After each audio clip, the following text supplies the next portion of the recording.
welcome. We are talking about prayer, and we're talking about all that we gain through this practice of prayer that forms a building block of our lives.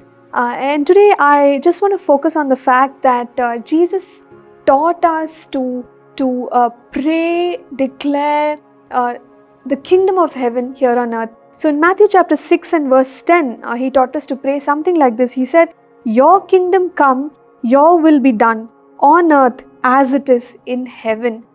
So in the Lord's Prayer, one section is that we pray and ask God for His kingdom of heaven to come here on earth. What does this mean? It simply means that the rule and reign of God, the way it is in heaven, where there is no interference of the evil one, because Satan, the Bible says, he's walking around here on earth in this time period, but there is no evil in heaven. No, there is perfection in heaven.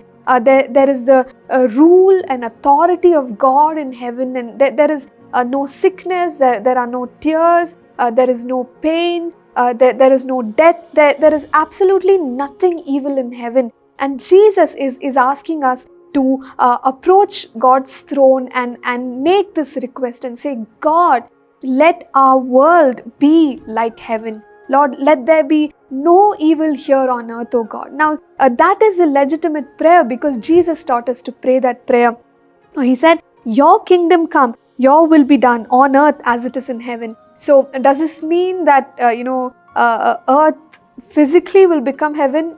No, that's not what we're saying. But we're saying the rule and reign of God will be powerful. It'll keep increasing here on earth. That the work of the enemy will just be overcome by the power of God because of our prayers. So, church, let us understand that God has given us great authority to walk in the full blessings of the cross, to walk with the fulfillment of His promises, that we can have the very kingdom of God in our lives. So today I want to encourage us that in prayer, let's remember that we will receive the kingdom of God in increasing measure in our lives. So we can pray prayers like this and say, "God, may your kingdom come in my life, oh God.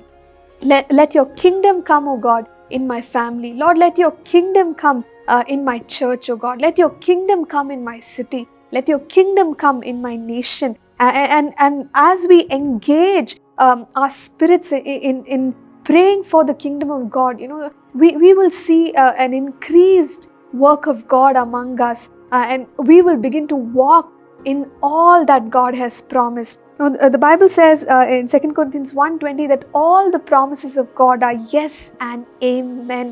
So God is willing to release those promises for us. And what a great God we serve. In fact, 2 Peter 1:4, Peter wrote and he said that God wants us to partake of the divine nature of God through His promises. So God has given us such great promises, not just for us to enjoy a good life here on earth, but also for us to desire to become more like God, so which means we can partake of the nature of God itself. And so when we start to examine the promises of God, God's promises are so great, so wonderful. And as we begin to pray, engage in prayer, we will receive these promises and start walking in these promises. And let's have a desire to do that. Let's pray together. Heavenly Father, we are so grateful that, Lord, you have all these wonderful promises, Father, in your word for us. And Lord, as your people, Lord, we pray that, Lord, we will understand each of these promises, Lord, and that we will walk victorious in them, Father God. Thank you, Lord. Thank you for giving us the grace to do that. In Jesus' name we pray. Amen. Thank you for tuning in to Living Supernaturally. For more resources to strengthen your spiritual walk, please visit apcwo.org.